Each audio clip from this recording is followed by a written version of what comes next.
Hey, everybody. Thank you for joining us today. I'm so excited. We're going to be talking with Shannon and we're going to be talking with Keith and we're going to be talking about emotional availability. This series has kind of all been about my feature film entitled A Story About You. I wrote it and co produced it. Shannon Wallace is one of our EPs. It's directed by Joseph E. Austin II. And we've just been diving into the world of relationships. And I'm really excited tonight to really get into emotional availability and what that looks like. Because, people throw that word around, but it's like, what does it actually mean, when Hmm. people say it? So I guess I want to just dive right in and ask you both, what do you both mean? What do you think women mean when they say that? And we can go in any order. Take it off, brother. That sounds good.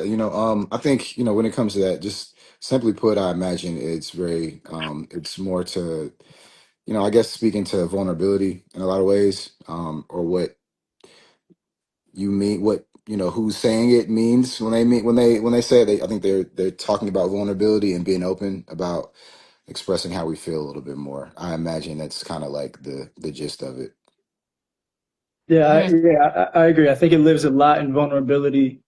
I think it lives in safety, um, and I think it's a certain amount of access to someone's feelings, right, without punishment. I think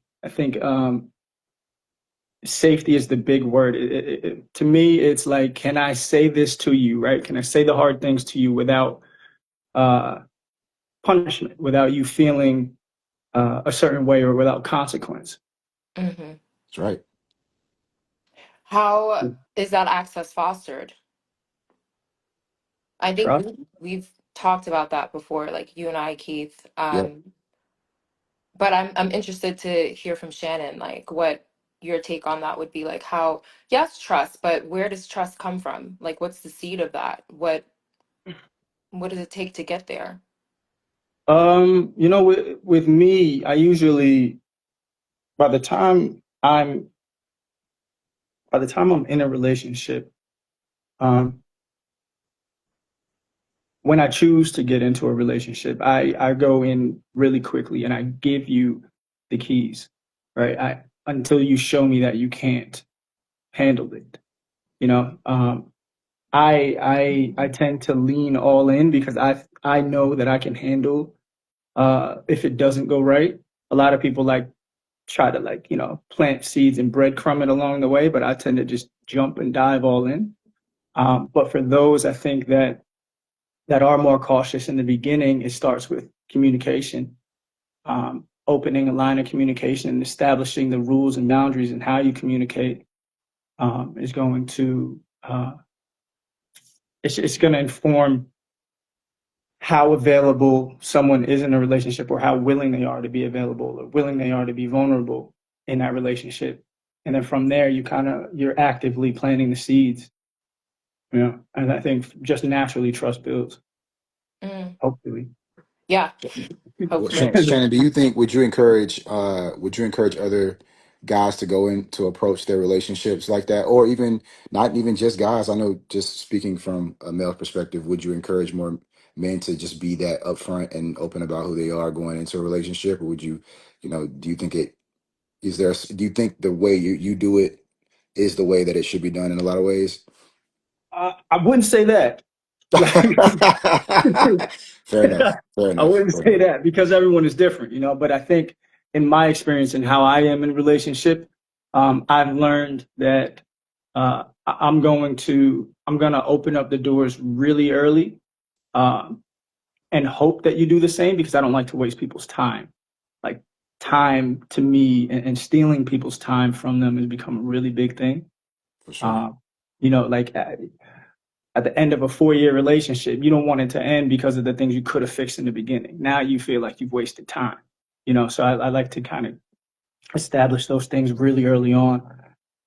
But everyone's different. Everyone has their own baggage coming into relationships, healed or unhealed. There is a level of protection there, Yeah. um, and safety that you're not willing to compromise. But by the time I get into a relationship, I feel a lot of times I have those things already resolved, and I'm ready in a sense, you You know. said earlier, until you're able to share until that person shows that they can't handle it. What does that look like?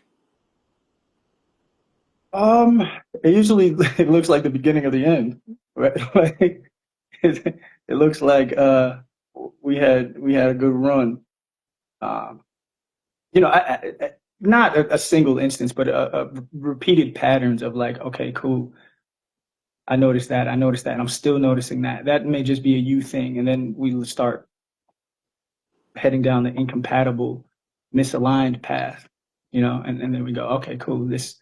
It's okay if it doesn't work at that point, you know. Is it like a listening thing or what? Because I'm Um, curious to hear like what's the action or what's the mm, inaction that because a lot of what we've been speaking about in the series is like how do we create the space um, for something to occur. I've paralleled it to acting before, but it's almost like, you know, you can't really make anything happen, but you can create a space that feels safe enough, which we talked about. But what does that look like? And when you feel like you're showing up in a particular way and then someone is not meeting you, I guess halfway, what are those things? it probably your communication style. You Okay. know, very early in the beginning, it's easy to mimic something, mimic what you want something to be, but over time, it kind of, you know, you reveal yourself, and you go, oh, well, this is more you than the version I got in the beginning, and that just may not fit. You know, I think like let's say on a set, right? You can create the environment as much as you want, but if someone doesn't deliver, they're just not the person for the job. You know, we gonna have to recast, right? Like hopefully you catch it early enough where all right, this you know we missed something early on, and that's okay. Mm. I guess I'm more so paralleling it from like a theater background where you have the space to rehearse, and it's Mhm. not a matter of like, oh, you missed your mark, but it's a matter of we're reminding something deeply emotional, but we're making it active, and we have the chance to practice this, and by not forcing anything to happen, you know, I'm not going to cry on cue if in this scenario, in the acting uh, analogy, you're not giving anything to make me cry, you know? Mhm. However, we've created a space through our rehearsal process where we feel safe. So, what that looks like in the acting analogy is listening, like really everyone listening to each other, maybe setting up a certain set of boundaries for everyone having a conversation like this is what I need in this space, asking permission.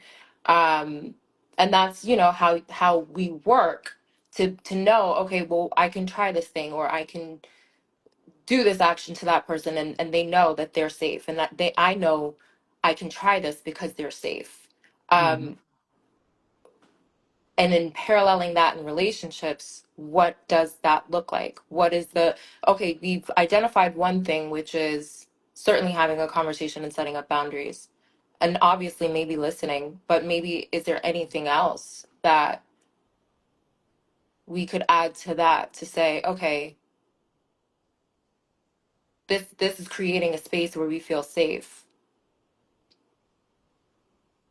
Yeah, you know, not to jump in it because you know, but I do think that Please. like maybe, you know, I think a large portion of that is you know some listening is one thing, and I think action is another thing. You know, and if Mhm. someone can listen to what you're saying and receive it, or like you know come off as if they're receiving it, but I think you know listening. There's a part of listening that comes from the action that's afterwards, the effort that you know people are making after you've communicated something a certain way. And also in relationships, I think one thing that makes people even more compatible is being able to read and listen to what people aren't saying necessarily too. And that's something that comes with time, not necessarily just like you only, it's like you either got it or you don't for that particular person, right? Not saying that like everybody's compatible in different ways, and maybe that part of them, maybe you don't trigger that part of them to where they're seeing things that you may not say out loud, that they, because I think a lot of people, we talked about this before, but a lot of people would just deep down, we just want to be understood. Yeah. And I think a part of being understood or feeling understood is not having to necessarily verbally communicate everything. Somebody Mhm. just, you like people say, oh, they just get it. One, Mhm. to feel like that about your partner is really important. Yeah. You know? I know, and it's so, and we touched on this with Chris when he was like, I don't necessarily need my girl to be like right there with me at the party all the time, but if we can Right. make eye contact and like I can give you the head nod, or Exactly. then we're always checking in and make sure that I know that you're safe. But the reason why I'm getting really granular with this is because it seems like increasingly it's harder and harder to get to that point nowadays where people are just even like getting through to that state, the dating stage, of getting past the dating stage to that Yeah. point where it's like, you know, um, we've built the foundation. So I'm just really curious to understand, like, what does it look like when you're in the process of building that foundation. And I think, Keith, what you said is so key. Actions always speak louder than words.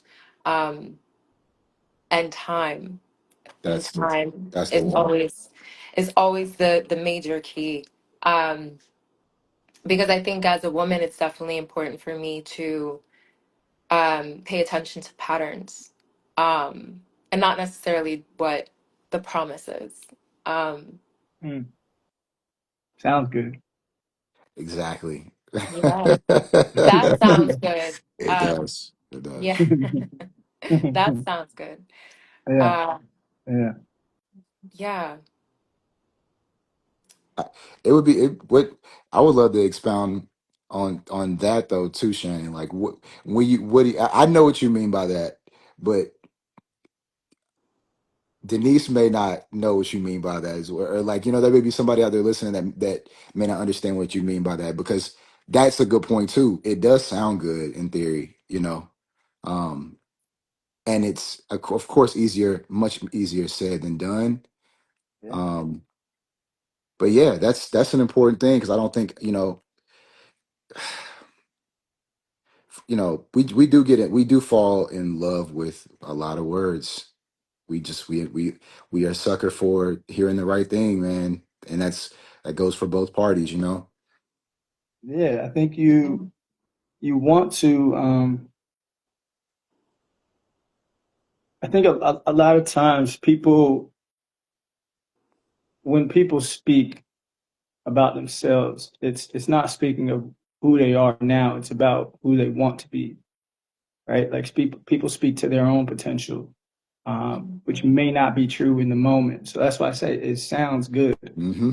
but are you willing to put the work and the time and the effort and all the things into getting to that point, and then us seeing what happens there, right? Like, Yeah. is that's the risk though. Like that's the gig really is I like you, you like me. Then we get to a point of I love you, you love me, and then we get to a point of I can't be without you, you can't be without me. Like those things happen at three different times. Right. Like and the work that goes into like graduating to each step is it's a lot. Like you would want it to feel like it's effortless, but at a certain point, like you're gonna realize how much work you're putting into this thing because that's what it requires. Like time is time is undefeated, man. 100%. 100%. You look so sad, Denise. No, I'm just, She's defeated. You did. You were looking like, damn. Like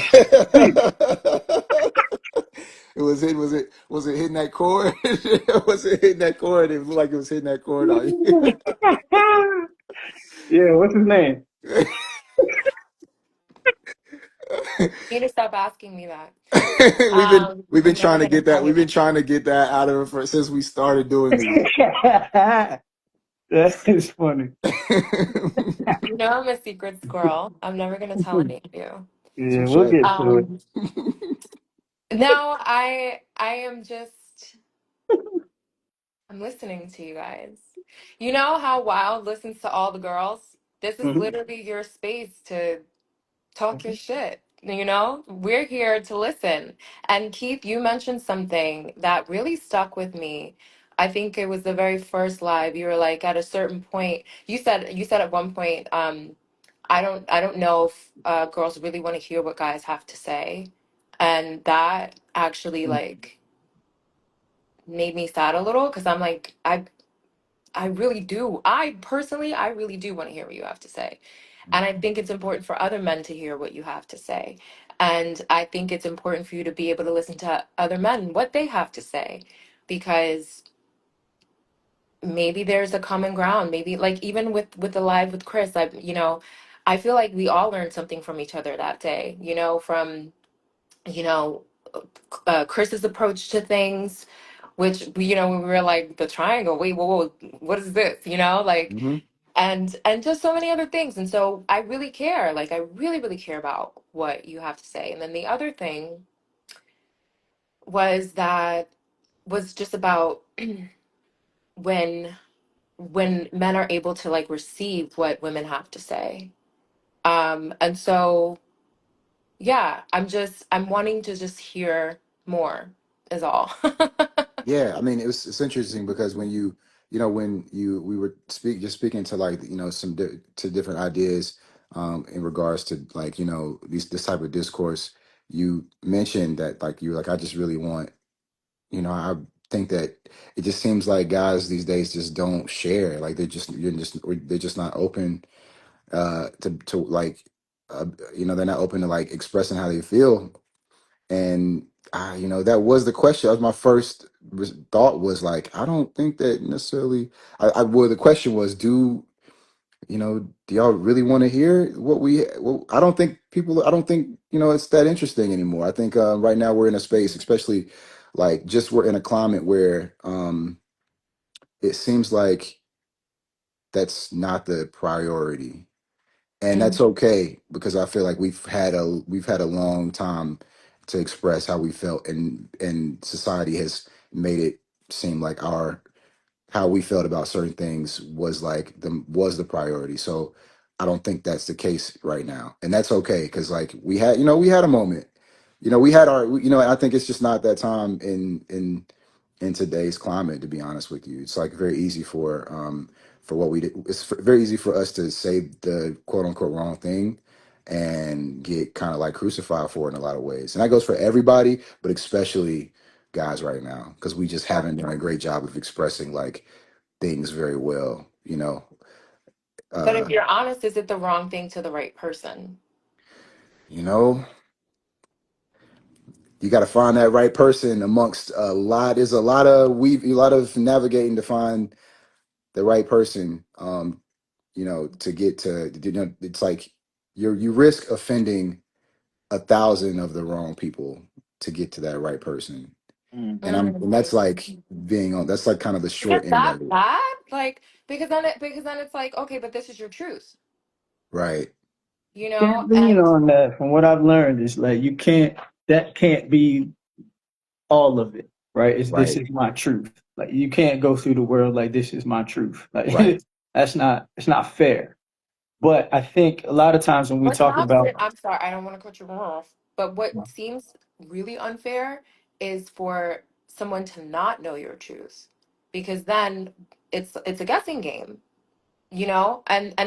and then what am I listening and responding to if I don't know how you actually think and feel about things?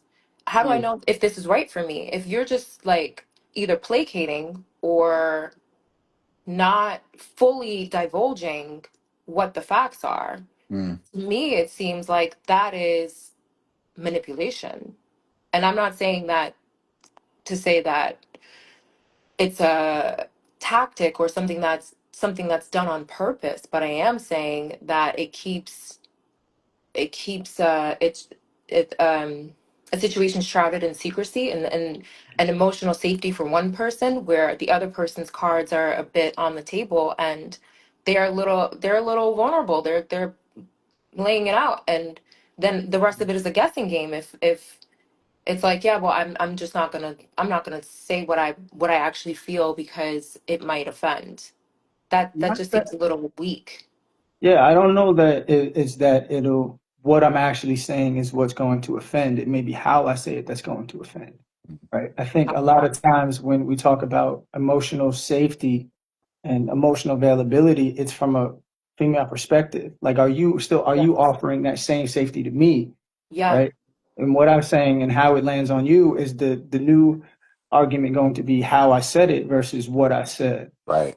You know, like tone Mhm. gets in there and kind of deflects a Right.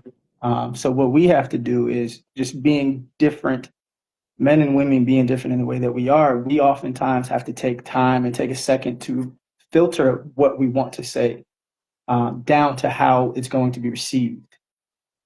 Hmm. You know, and that extra step to me naturally is a step away from honesty, because I'm not saying it the way, I'm not delivering it to you the way that I want to deliver it to you. I just have to I gotta censor myself in the moment, or take a step away and come back when I'm comfortable, and just I guess hope that you're ready for the conversation then. You know, but if you You want know real what, time Hassan? reaction, it's not going to be in the way that I would rather deliver it, just from experience. And doing that, and then and to add on to what Shannon is saying, it also, when you do try to censor, and switch the delivery a little bit, switch the tone a little bit, you stand a greater chance of the actual message becoming lost in translation. Yeah.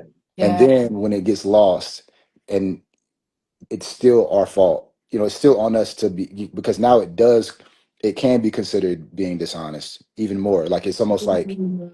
you know what I mean? It's like, you're trying to do the opposite, and it ends up being this exact same thing, or worse, probably, or sometimes, which is difficult. Yeah.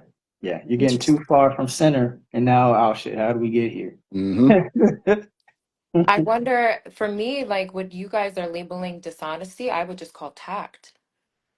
It's no different from like when you want something from a customer service agent. I've and when people say you catch more flies with honey than with vinegar. Hmm. Um, I needed my nail fixed today, and she just told me straight out. She's like, we can't do it, XYZ, whatever the reason. And I was like, okay, thank you so much. Before Hmm. I would have been like, you know, you could have like why Hmm. can't you do it? I was just here yesterday. Da, da, da, da, da, da. And I'm Hmm. just like, no, okay. Is that me being dishonest because I'm finding another route to maintain this relationship? Because I love these ladies, they're fabulous, and they did such a great job. It was just, I got a chip, and I think when you put things in context, when you weigh it, like when you're thinking about, okay, what's the ultimate goal here? What do I want? And if the goal is, okay, I want to strengthen this connection, then it has to be, I think, the truth and nothing but the truth. So that, hey, if it works for me, great. If it doesn't work for me, I can fuck off.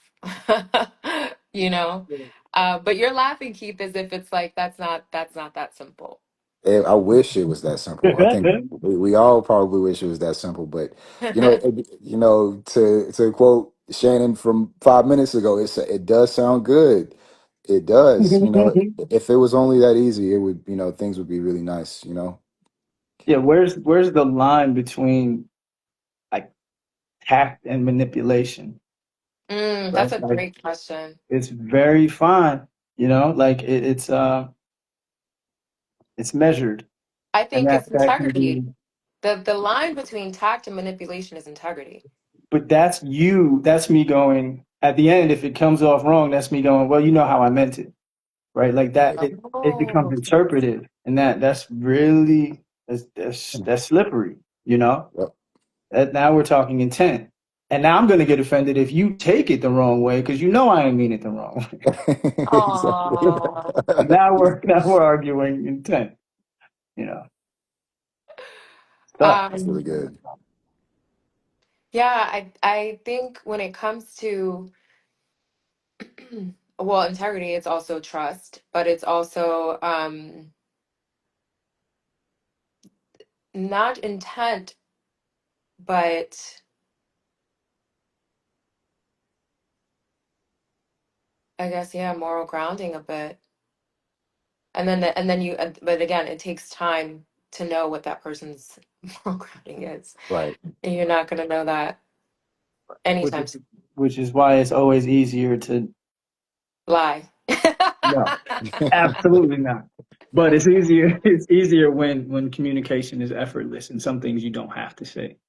You know, Mm, yeah. So, okay, this was another question. Actually, I wanted Keith to ask you this, but I want to ask you both this. What does it actually feel like when someone is emotionally available to you guys? I'll peace, let you take, if I say, Shane, you take that away. I got you. peace, man. That's all we want is peace. It feels Yes. calm. Peace. There's like steady, Mm-hmm. consistent. Uh, I think it's not. Someone has said to me one time when I because this is all we learn these things through failure, right? So someone has said to me one time that it would be cool if I didn't have to play small around you, right? Wait, a friend said this or a girlfriend said this? A girlfriend said this, Mm-hmm. and like not like having to play small in order to be loved, right? Like that was where I fell short on emotional availability and what I thought it was. So now like that really stuck to me. So it's not having to play small. It's me being able to say what I want to say to you, um, tactfully, um, Mm-hmm. and it being delivered and not just I don't. It's not feeling alone in my delivery. I know it's going to land on somebody who's going to work with me through whatever it is. Mm-hmm. You know what I'm saying? Yeah. Yeah. Feels good. When you find it, feels good. Yep.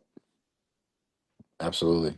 I mean, I couldn't agree more. I don't think I think that is the answer. And, I think peace is, um, it's like there are so many other things that people are going through that we're all going through. When you find someone who does feel like, like you can kind of just, drop your shoulders a little bit and not, I wouldn't say drop your mask, but I think we all walk around with different masks on throughout the day, like, just in how Yeah. you approach everyone. You can't necessarily give people the same energy that you feel all the time. If you're not having a great day, you can't walk up to your waitress, or you could, or your coworker, or whoever you're talking to, your family, and give them that same energy that you're feeling.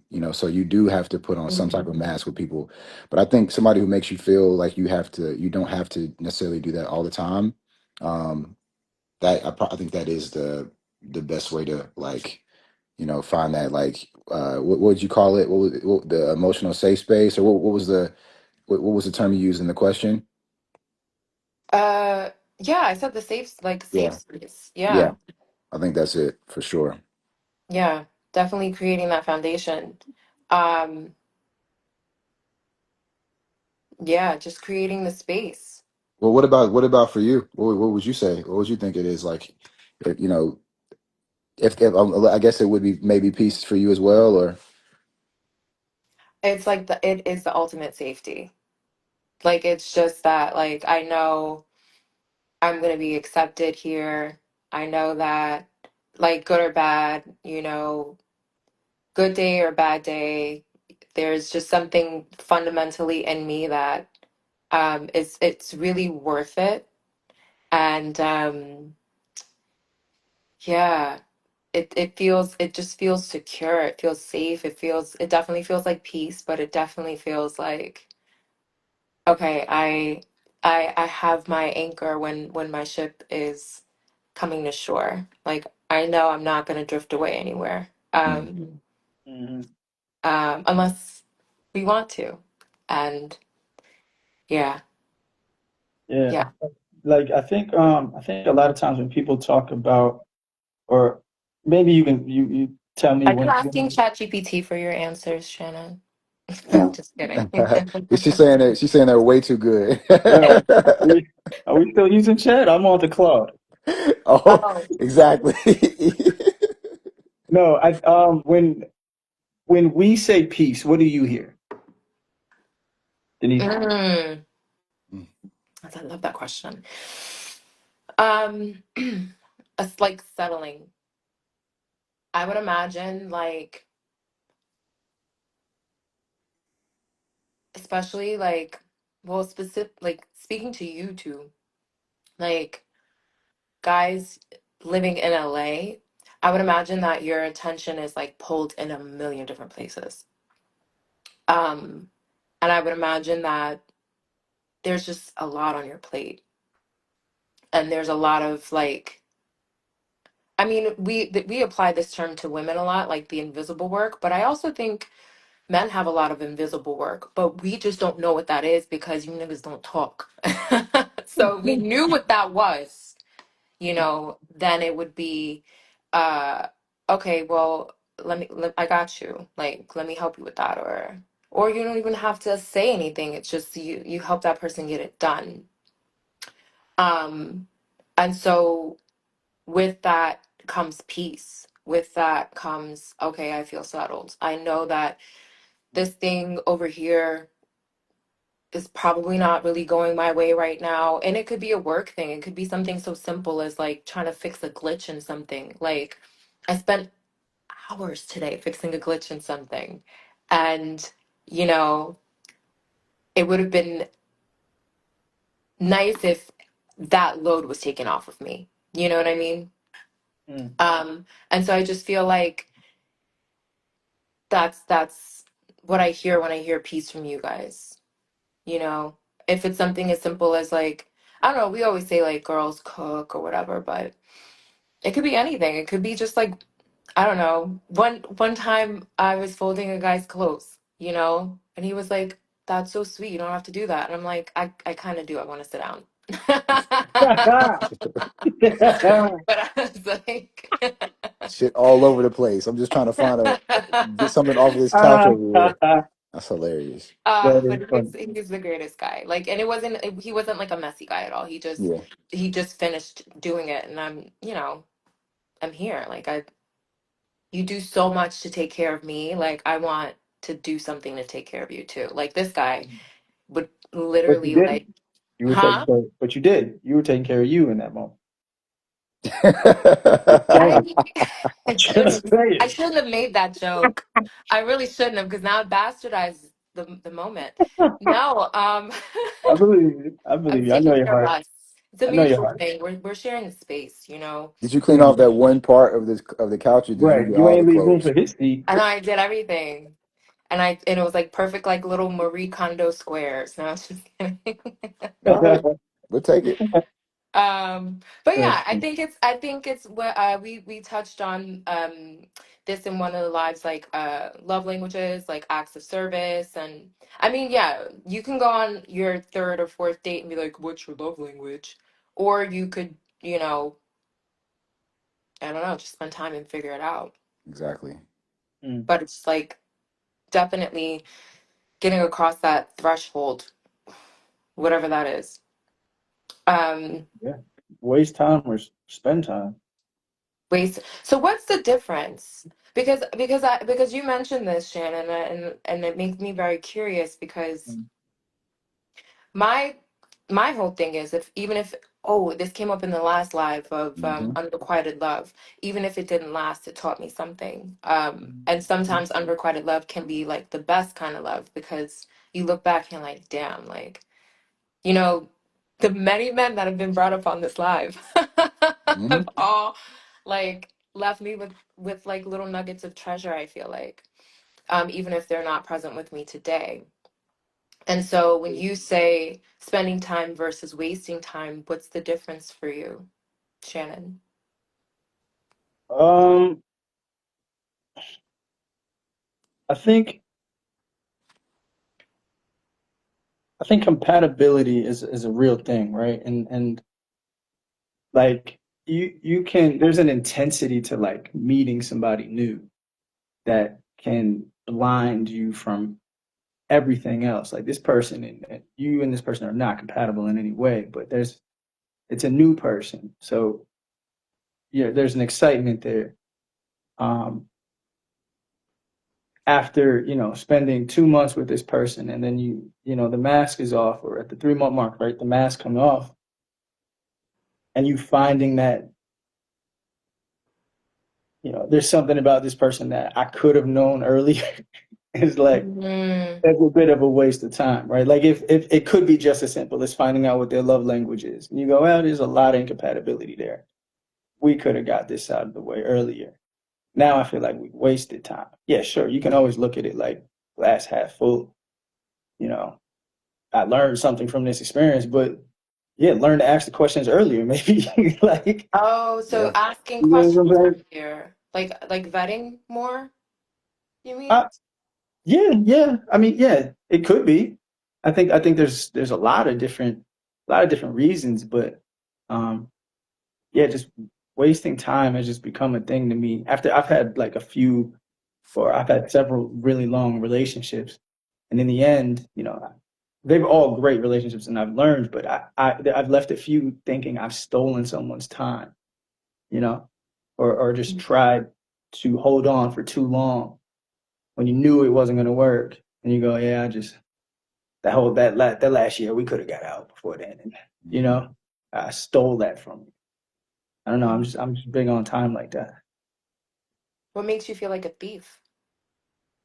When I know that is over, and I still stay in and trying to try, Oh, because you were being tactful and not telling you were telling a part of the truth? or trying to push through it in some kind of way when you know that Mhm. probably didn't have to. You sometimes when you know, and then you know Mm, you don't want to be a quitter, but you also mhm. don't want to you also really don't want to stay in something too long. So Yeah. it's tough. Yeah, there's definitely a thing where you also just you kind of like want you try to drown out your own no, like knowing. You kind of like it, like Shannon was saying, kind of push through. You almost try to resist your, I guess, your gut, your intuition. You Oh, kind that's the of worst. and sometimes that works. Sometimes it works in your favor. I wouldn't say it works in your favor with necessarily relationships, but we as guys, like a lot of times you do have to, you know, find a time to. There's like a time to listen to yourself, and then there's a time to like tell yourself what's up, and Mhm. sometimes we try to carry that over into relationships, and it doesn't necessarily go great. Um, Yeah. so I definitely like can relate to like what Shane is saying about feeling like you've stolen someone's time. I do think that that mentality is like when you start feeling like that, or when you start like having those type of thoughts. I think that is like you kind of like to me that's like you graduating, because when you're doing like when you're in those situations, you don't look at it like that, you know. And then I think once you step out, you like kind of like get older and you start maturing a little bit. That's when you start kind of like feeling bad, or feeling for like being in something longer than it probably should have gone on. But I think you again, it's those are learning. Those are it's hard even then. It's hard to say and to accept that it was wasted time, a lot of times, because at least the very least you got something from it that like will hopefully like hinder you from doing it again, and Yeah. hopefully for them, the person on the other side of it, even though they did sign up for it and it was nothing was by force, that they learned from that situation as well. You know what I mean? Like, Yeah. So I yeah, think I'm just really curious because it's like I want girls to know the difference between perseverance and place holding. Mm. that's valid. What is the difference? Man,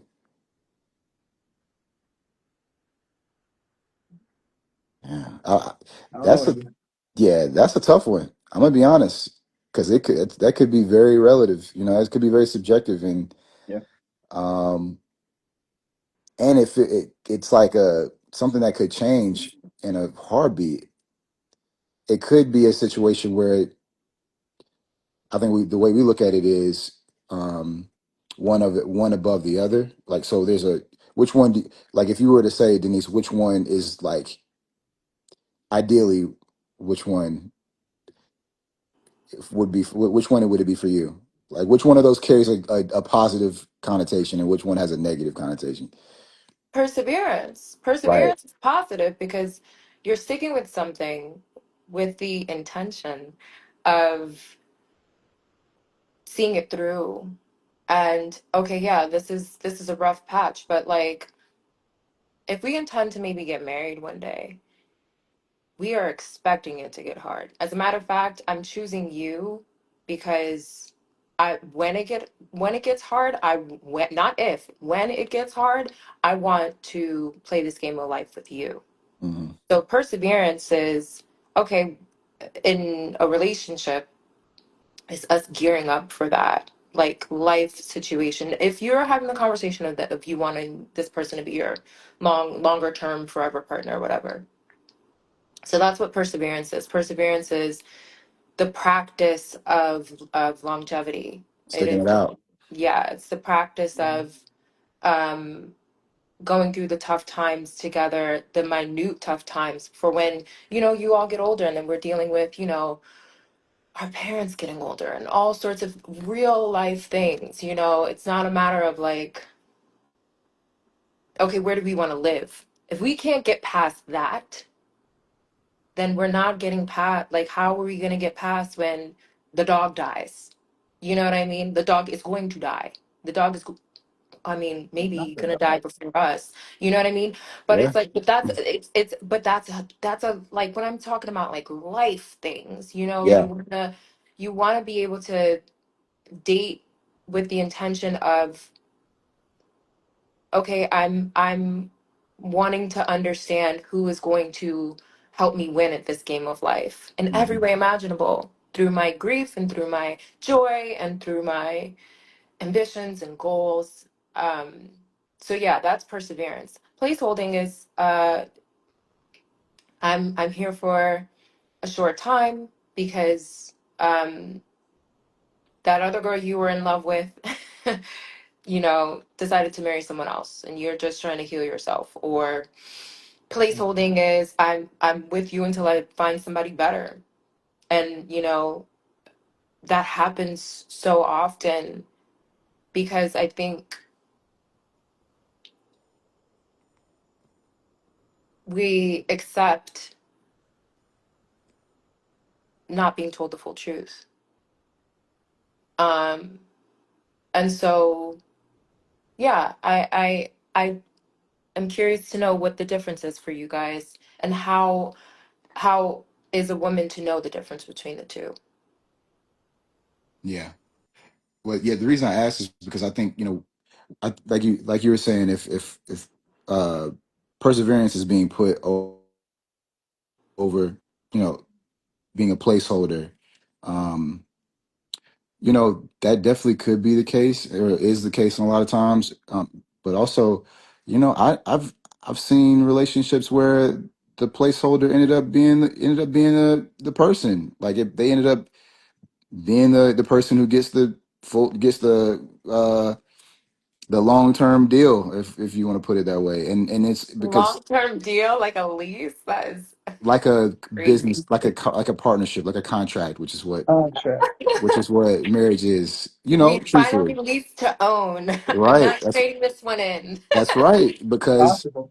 hey, listen, if it wasn't like that, then it would, if it wasn't that type of thing, then the like marriage proposals, and that whole the business of marriage wouldn't be a thing. But that is just the reality of it. It just seems like settling to me. Like you'll settle with a placeholder. You don't settle with the person that you persevere with. You say, okay, my back hurts and my knees aren't doing too well, and she's got a really good job, so let's just do this. And How that's and settling with a placeholder doesn't last.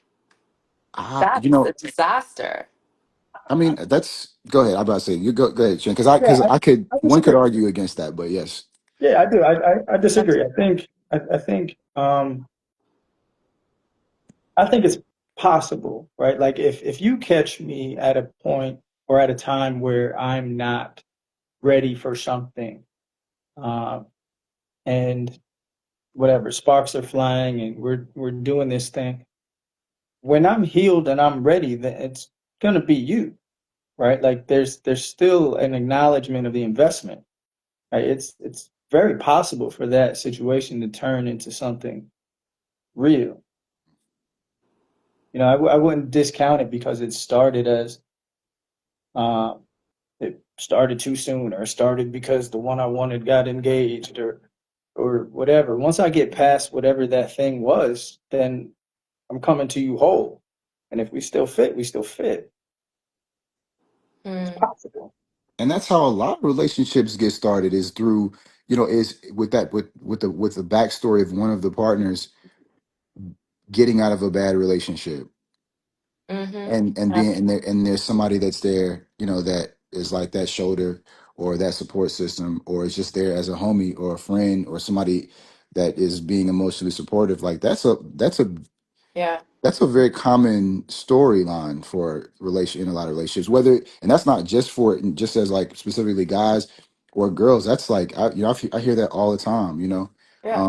Because again, that's like, and a part of that is the perseverance part. It's like one person is sticking it out, not necessarily with an intention of like, hey, I'm trying to be this, I'm this is my spot to to have. Or sometimes it is that. A lot of It is. times it is that, It. and Yeah. it still works. Like, Yeah. somebody has their eyes on the prize, and it's like, yeah, I'm gonna be there for you during this time, because I know this is my opportunity to show that, like, it should be me. It should have been me the whole time. The person that they just finished dealing with didn't care for them as much as they, as much as they need or whatever. Like, I think opportunities come in so many different ways, and and shapes. Like, but it's just really on people to like kind of get through, kind of just get over the like identifying what something is, and like trying to pinpoint it. We spend so much time trying to like figure out what something is, that we like miss out on like what it could be, or like what it, I don't know. I think it's like, what difference does it make if you're capitalizing on your opportunity? Like, that should be the focus. Like, you're there, you're in the moment, but you're too busy trying to figure out what specifically you are right now. Like, you know what I mean? And we just got to get out of our heads. And that just goes that's outside of just relationships. I think that's a life thing more than anything. Sometimes we spend so much time trying to figure out like what we are, trying to identify, specifically what our title is, that like we forget to like enjoy whatever you are, in the moment, Yeah, I think it's like so important to like live in the moment, but I also think it's that sort of framework of thinking that will leave a girl feeling like she's just been robbed. Because it's like, oh, well, let me just be in the moment. Let me just be in the right? moment. Let me just be in the moment. And now it's 6 years later, and I'm no longer in my 20s. And it's like, you know, um, What you been and doing then, with that and time? What you been so it's doing with the 6 years? What you been right. doing? And this isn't my experience, but I'm saying that to say, we've also touched on earlier where, Shannon is saying, I feel like I stole something. And to me, it sounds like, of course you'd feel that way because you went into something without an intention. And if that's the case where you're just like, well, let's just see what happens, like let's just live in the moment, and there is no intention behind your being with this person or spending time with this person, then yeah, you definitely stole time from them. You 100% did. Yeah, I think, because you didn't have any intentions rooted in that person. yeah, I think in my case, it's never about how it's never going in with the wrong intentions. It's always about overstaying. It's it's the intention is always like when I choose someone for the few relationships that I've had, I'm choosing this someone when from day one for me it's a forever thing until it's not. The part where You're such a Gemini. So for but me, it's a forever thing until it's not. until it's And not then like it's not. We called it until it's Gemini not. and Gemini season two. This is a Yeah, prime. Keep This is prime. we thriving. are here. I love We it. are I love here. it.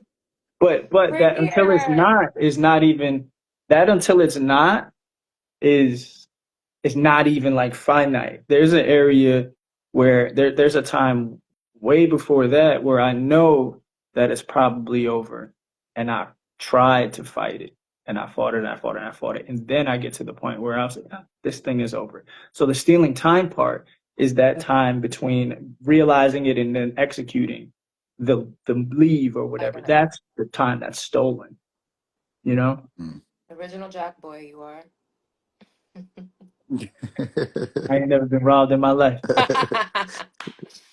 Um, I wanted to ask, do people confuse emotional availability with attention or even intensity? People confuse. I was thinking about that one. That's a tough one. Yeah, like Yeah. definitely. Like, Can you repeat that question for me? Yeah. So, do people confuse emotional availability with attention or Uh, even intensity? Like love bombing, like, oh, he calls me all the time, he texts me all the time. He's available, and he's like he's actually not emotionally available at all. He's just giving you attention. mm, So to me, I can answer that question. I think people do all the time, but I'm curious to hear if you guys yeah, think that's the yeah, case. yeah. Physical availability and emotional availability are two different things, for right? sure. I can. That's wild, right? Like wild is I can be here but not be here. You know, Yeah, like it's attention. Yeah. that's that's the thing. It's I'm here, but I'm not giving you all of me. Like, yeah, people definitely confuse it. That's love and lust, right? Like, it, Hmm.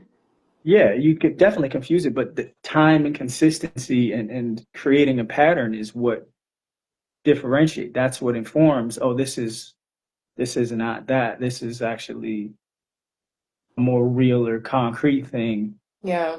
that's more sustainable. You know, like that's new people sparks. That shit is enticing in the beginning. It's addicting. Mm, Like, wow, this feels. It's a spark. yeah. Yeah. You know, and then once the spark dies, you go, oh well, there's nothing here, or you know, there's potential. Mm. It's definitely Yeah. confusing though, It's but so it's so confusing because it's like people can have a tendency to take something really small and run with it. And I think that, is the case with like Sabine, Sabine and Wild, where, and we had this conversation with Monique about two different people being in two totally different relationships, um, where, he's showing her attention, showing her attention, but he's not really like showing her him. And that's not, we don't see that until he's with the other girls and you're like, oh, he wasn't like this with her at all. And he's not like how he is with Monica the same way he is with Giselle, and look at what Penelope brings out of him, um and so it's really interesting, especially when you're dealing with someone who is a master at compartmentalizing things the way Wild is. yeah, um things and people, huh things and people. Things Yep. and people. Oh yeah, 100%. Mhm. What do you guys think? Oh, you were supposed to ask me this question. But I guess it's an open dialogue, it's fine. um You got about. I didn't. I would love to. yeah. um, you gotta give me the question. No, I didn't. No, it's I'll okay. get. So the question is, what's harder, being open once or consistent over time? Oh man, that's easy. That's so. I mean, I think being open consistently over time is the most difficult. It's probably the most one of the most one of the most difficult things to do in a relationship. I think that's a big part of the reason why relationships die. You know, even before they're done, even before the relationship ends, they die. Is because you know, when you have to continue to open up, it's like you get, you know, it's be like it's that's just just uncomfortable. It's just really uncomfortable for a lot of men, especially to like continue to touch parts of themselves that like are like things are being opened up that have never been, you Touched. know, touched before. That's really uncomfortable, and you're you're like everything about your being is like telling you do not do that. You know, like do not touch Danger, that. danger, danger. Yeah, yeah. Get away from there. You know, we have so many like defense mechanisms to like block that and like you know kind of deflect around that. It's really like a second nature thing for a lot of guys, especially now, just because of how Mhm. you know a lot of us were brought up and through sports and being around other guys and like you know like world like kind of like life kind of like helps you learn how to defend and like kind of put an armor around those things. So when you find a girl that like you or that's like wanting to invest in those type of conversations and nurture those like parts of you, it's extremely uncomfortable. So I think doing it once is I think you have to do that to some extent in order to like attract or like be around like get an investment from any girl because that's what is like kind of opens that door for them to you know for a lot of girls to be start to be a little bit more vulnerable and stuff. Mhm.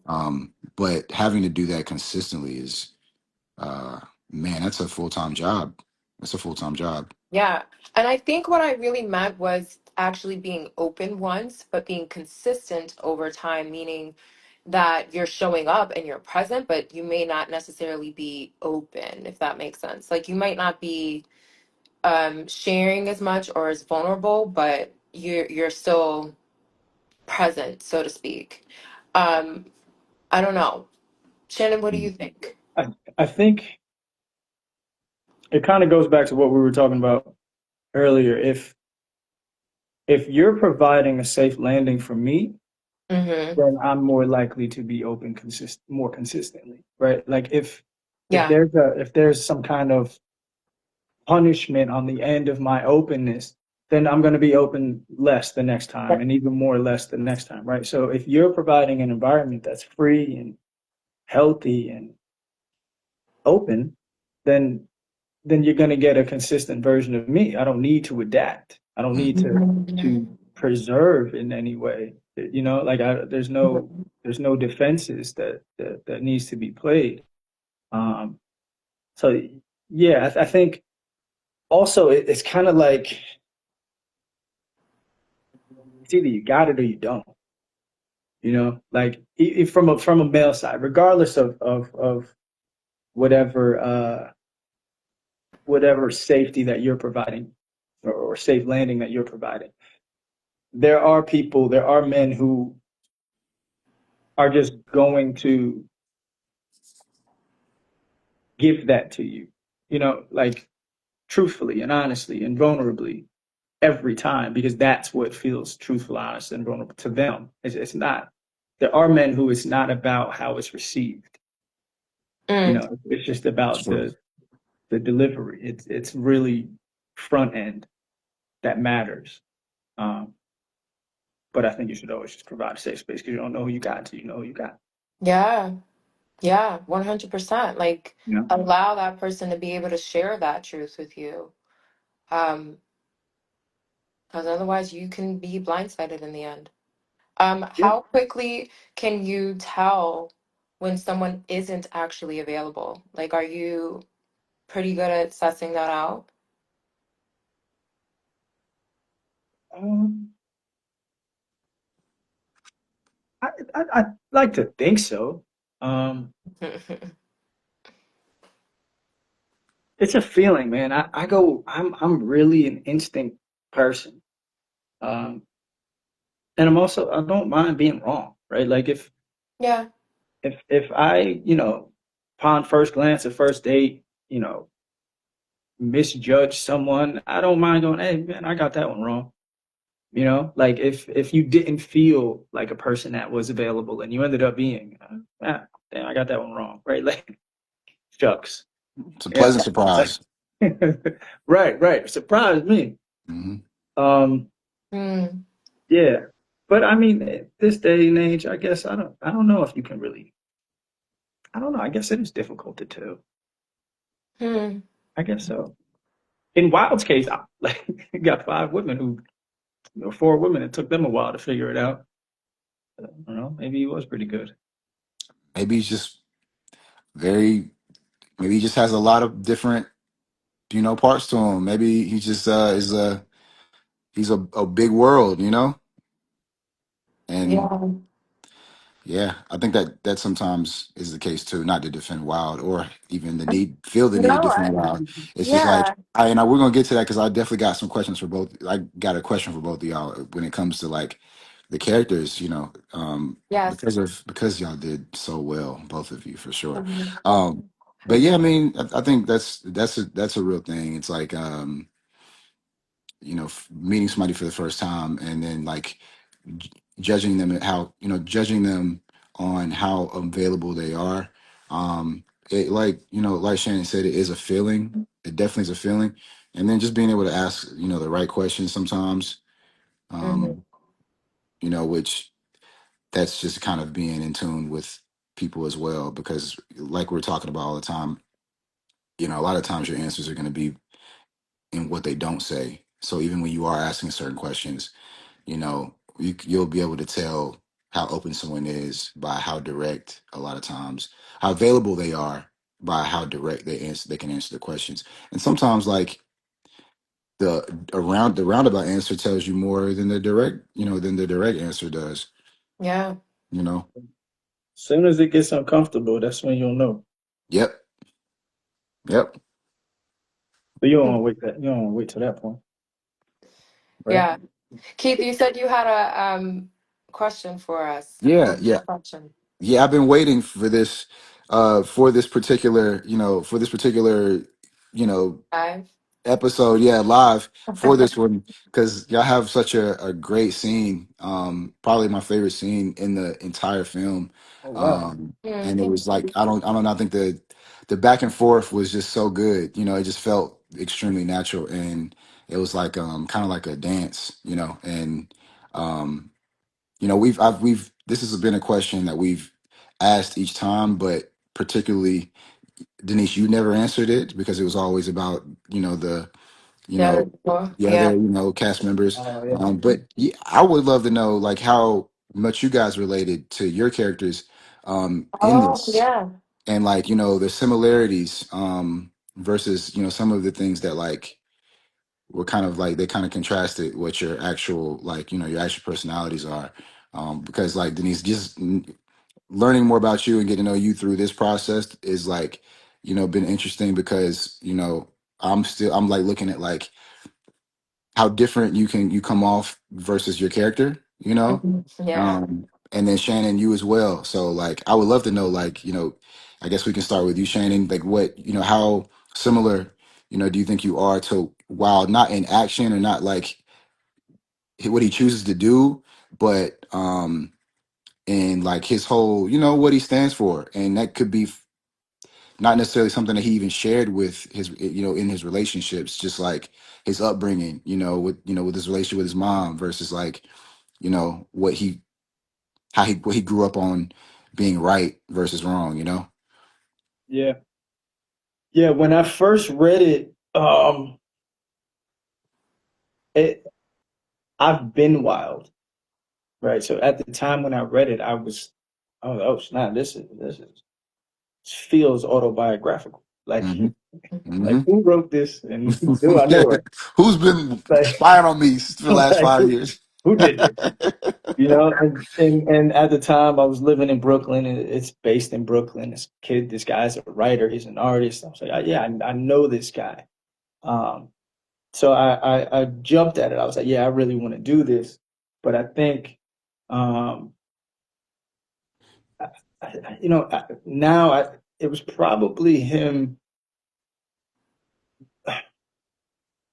It's him wanting to get it right is probably the thing I relate to the most. It's like this guy isn't. just like on the outside it looks like he comes across as a wild boy, but he's not, right? Mhm. He's Right. he's not. He's a lover boy at the end of the day. He wants to get it right, but he just hasn't found, um, I guess, anything that energizes him and moves him in that direction. Uh, and he's also, he's what is it, misinformed? Like, he doesn't know how to do it. He doesn't. You don't know what you don't know, Right. And I think there's a point in the movie when he has a conversation with his mom that kind of becomes a turning point for him, and it's like recognizing, maybe it's kind of like holding a mirror up to himself, and he goes, I don't like what I see, in that Mhm. conversation. So I related to his efforts and his wanting to get it right after repeatedly getting it wrong. Like I've been like a serial monogamist. I don't really juggle people in the way that he does, but I have had a history of like jumping from relationship to relationship, kind of just searching for the thing, Yep. searching for the one that kind of sticks or forces me to get it right, Mhm. you know. So yeah, yeah. On the page, Wild was. I just felt like I had to do it. I had to tell that story. I was like, yeah, I know this guy. I've been this guy. Yeah, Uh, it became uh, really important to me. that's amazing. Upbringing wise, like, what do you think? Was it was your background and upbringing the same? Is that why you think it was? You saw a similar. You saw somebody that was similar, or was it just because kind of like, as you've just developed as a man, as as a young man, your circumstances kind of like, your hand, you're playing the hand you were dealt, and you just trying to figure out how to work that hand as best as possible. Yeah, you know what? I think it's a combination of both. Like my parents separated when I was really young. I was raised by my mom, but my pops never left. He was always around. Um, they had a custody agreement. So my pops he was always around, but I think I didn't intentionally want to use them as an example. Mhm. Uh, so I just kind of went out and just kind of ventured out and just I'll figure this thing out on my own. I never really had, um, great examples of a thing to mimic growing up or something to aspire to Got you. growing up. It was about me going to find this thing and figure it out on my own, you know. Makes perfect sense. Yeah, that's a good question. Denise, I've Yeah, been well, waiting. I've been waiting on it. Come on, um, how much do you relate to your, you know, I think when we first spoke, and when we auditioned Shannon, I told him that I was wild and that I think I'm the most like wild, um, in the sense of, like Shannon said, wanting to get something right, but also more so just in the sense of like trial and error. Just, sure. you know. Um, Monica, I think is she's aspirational to me with the way she gets shit off her chest.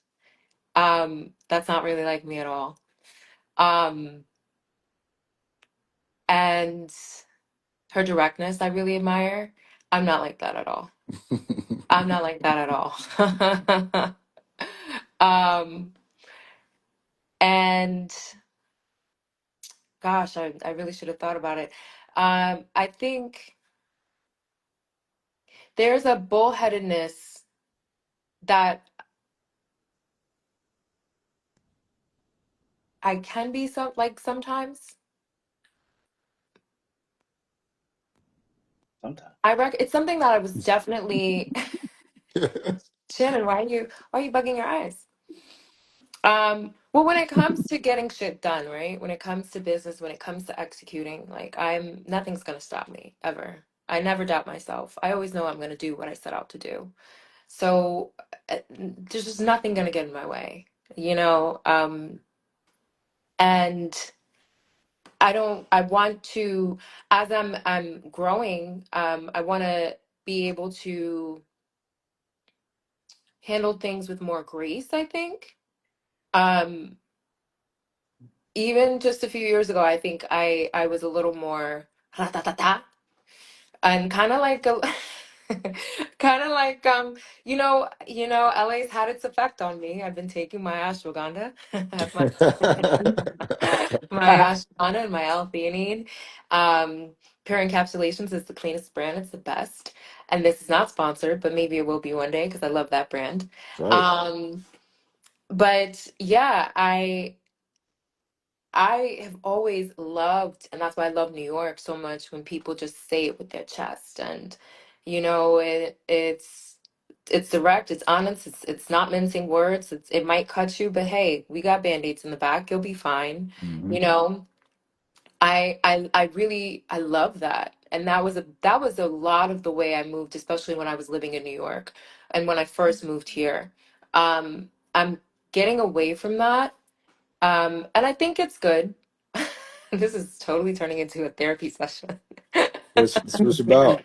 I think it's good because context, right? Not every situation is the same thing. Even like the nail situation I was telling you guys about earlier, it's super trivial, but what's the use in me getting upset with this person? When I ultimately want to come back here, and I really liked you guys, and you treated me so well when I first came. So, okay, you can't accommodate me today. Right. That Mhm. doesn't mean that, you know, the relationship should be soiled. And so accepting things, which I don't think Monica does. However, Monica doesn't say it because she's an attached avoidant. And so, guys, the quiz is up. The quiz is live.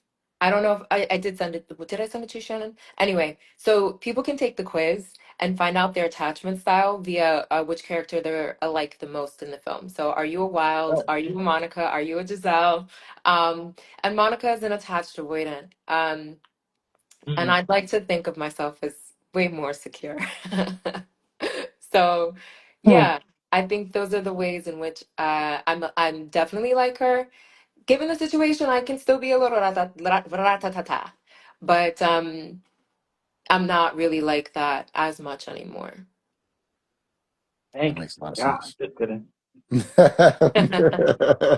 Dennis, you haven't even gotten the tip of the iceberg of my ratatata season. You have Oh no man. idea. If you met Because we're too old 20 for that now. if you met 2012 Denise, my God, she was Oh an man. afro, Not everywhere in a 2012. fur and a red lip. Just on 10. On 10. She was Backstage at fast. somebody's concert. She had no time to waste. She was out here selling these bottles and getting this cash. Anyway, okay, let's move on to our audience question. Okay, so we have some people in the chat. Feel free um, to answer this question in the chat. We want to know what's a sign someone is emotionally available that people don't talk about enough? Someone's a sign that someone is emotionally available. Yeah, Mm. what's a sign? In the good way? Oh, I mean, if they're emotionally available, I would think it's good. Yeah, good sign. Okay. Or is there bad signs when someone's emotionally available? Like, Do we want someone who's emotionally available just to everyone and everything? Yeah, oh, that's good. You know? you always come up with these question caveats. Too That's too like, much too much Absolutely. Yeah. emotional availability Yeah. could be a red flag for sure. Could be okay. depending But I on might just lose depending therapist, on but I'm still here. uh, yeah, just depending on, you know what I'm saying, what what you're into, because I think that's a subjective thing, but you think about somebody you've met who just is open, who just will spill all of their emotional baggage on you first time meeting them or first That's date, nuts. It would be so, and that's happened, and it's insane. and it's like I got to get out of here. This was Yeah, I too gotta go much. on a Imagine what they're break. not telling me. Yeah. It's an energy suck. That's Yes. interesting. Is emotional availability your openness or you providing openness? Yeah, I think so. A sign, Good yeah, question. that someone is emotionally available. Not your emotional availability that you provide, but that someone else is providing. Oh, I think we're losing him. Well, I'm trying to think about while we wait. I know he's trying to get it together. I know he said he just said What did he say he's doing? Is he he's doing moving laundry? around. I can tell. You hear me? No, what did you say? Where are you going? I had to hop in the car. Oh, well, he's in. Um, It's a work day. It's a busy day. You know what I'm saying? It's a Tuesday too. Just right back to work. We got moves to make, No, man. it's for a second. definitely a weekday. It is a Tuesday. But no, my question was: if somebody emotional availability, right? Are we defining it as someone providing an openness to you, or is it them being open? Someone providing it to you. Right. So yeah. So you don't right like you. What's a sign? How do you know when someone is emotionally available? Man, I'm trying to think about it for a second because it's like I don't. What is? I don't know. I guess what is a sign that they're not? You know what I mean? What would that look like? Just them not not being willing to share, or is it Being like evasive. Okay, so yeah, like a sign for somebody who's not would definitely be being evasive in questions, word salad, not fully answering the question, or answering the question with the duality that's right? just like, okay, you're leaving me back where I just started. Are you describing me right now? Uh, Um, no, I'm just being that's how you funny. feel?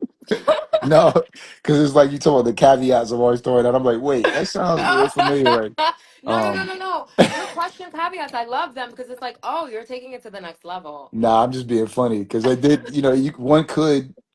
One could say that is a way of doing that. You know what I mean? But It is. It is. Answering questions with questions. It's I'm always just, tricky. or you just trying to get more specific, trying to get more details on the question.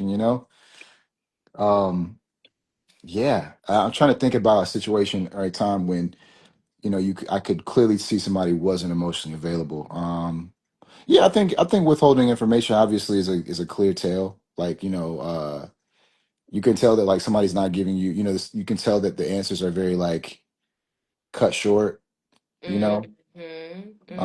They're very or they're very sharp. Like they're very I knew going into this that when you asked me this was going to be my answer, and that's where it stops. You could tell stuff like that, and it's like, oh yeah, you knew. There's a reason why that felt like it was scripted a little bit.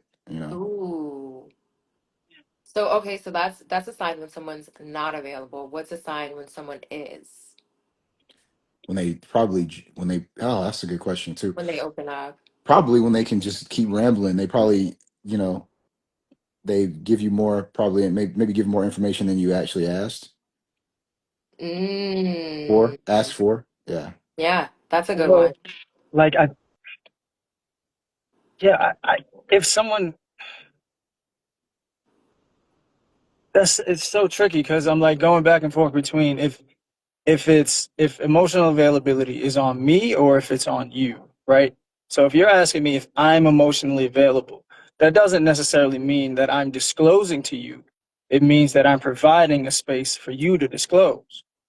That's where the definition comes in for me, Mm, right? Like emotionally available is me providing safety to you without judgment or punishment, right? That's what it feels like to me. Now, exactly. if you're emotionally available and you're a safe place, then I'm going to say the things and I'm going to be open and I'm going to be vulnerable with you. Mm. Do you know? Exactly. Yeah, so the Mhm. sign for you is when someone creates that space for you You to, create the space, right? yeah. Yes. Yeah. So it's you asking a question, right? Like if you it's you asking for maybe for me to expound on an answer, or like, what did you mean by that? You know, it's the Mhm. wanting to know, to me, that is, oh wow, this person, I can trust this person with an answer, because that's what they're looking for. That's what they're seeking. Mhm. Like that. You know? Mhm. Like that. I Yeah, love. yeah, yeah. Emotional availability to me feels, it's it's it's very, it's across the table. You know, it's not here, it's there. You know Mm. what I mean? Absolutely.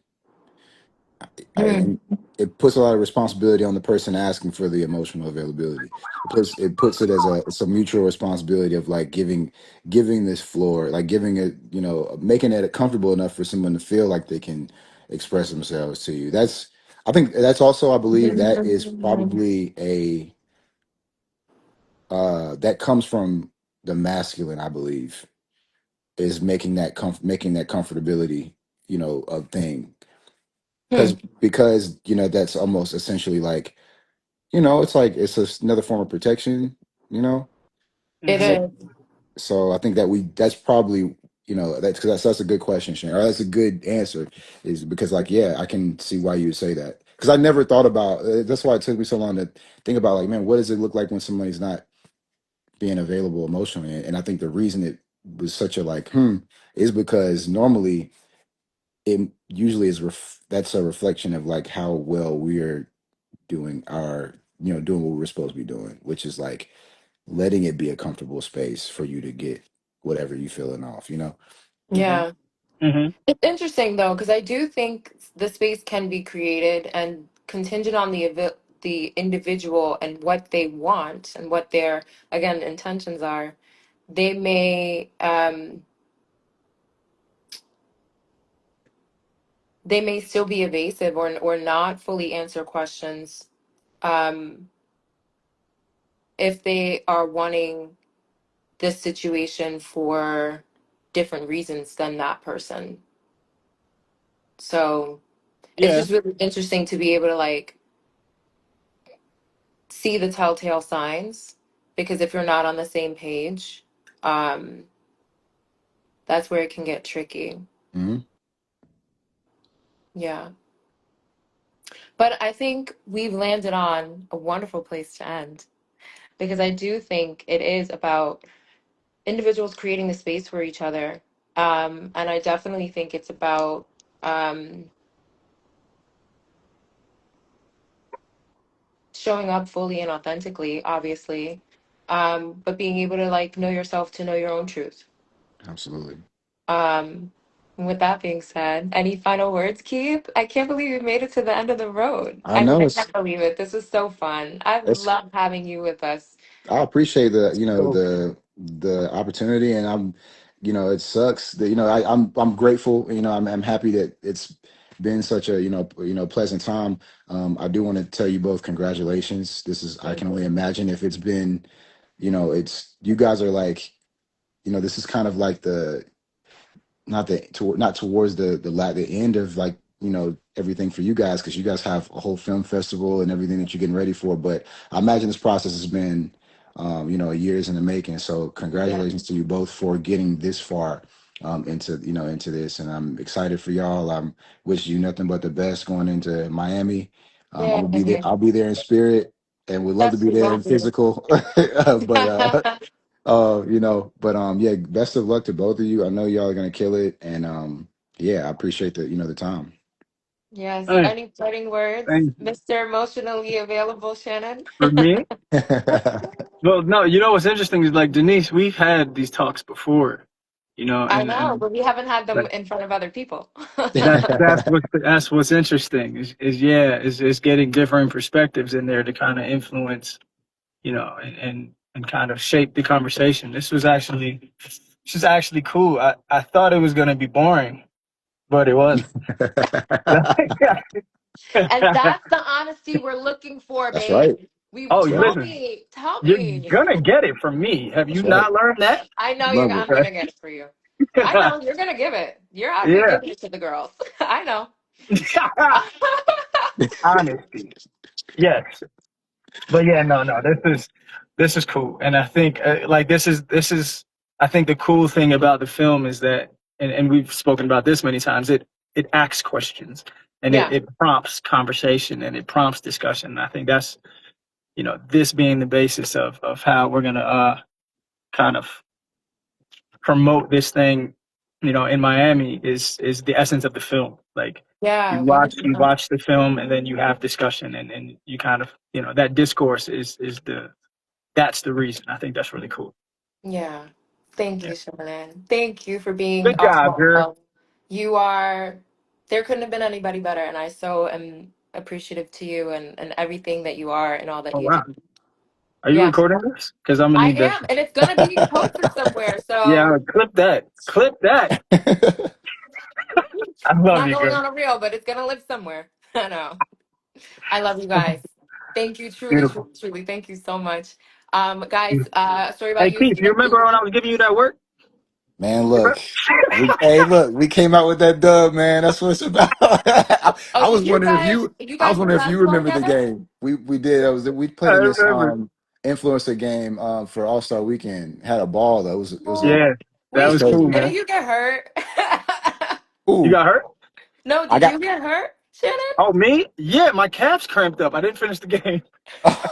no, I didn't even bro, I didn't even know that. That's crazy. Yeah, my calves cramped. I didn't do overtime. That's why we lost. Oh, you know what?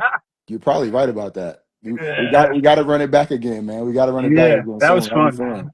That And was Had a fun. plus, ball. you got to take your potassium. You got to make sure you Hey, got your man. coconut water on the Listen, side. there was nothing that could have helped that day. It was crazy. That's funny. Yeah, Y'all are that too was much. cool. Anyway, well, I'll see you guys around. Thank you again. A Story About You is going to be at the American Black Film Festival this Friday, May 29th at the O Cinema at 2:30 p.m. And we'll keep it rocking, guys. Follow us. Let's go. And yeah, we'll continue the conversation in different forms. That sounds Glad, good. Best of All glad. luck to you right. guys. Good plan. Bye, Thank you, guys. mate. All right. Drive Let's safe, All right, Shannon. Tom. Thank you, all darling. right. Peace. Peace.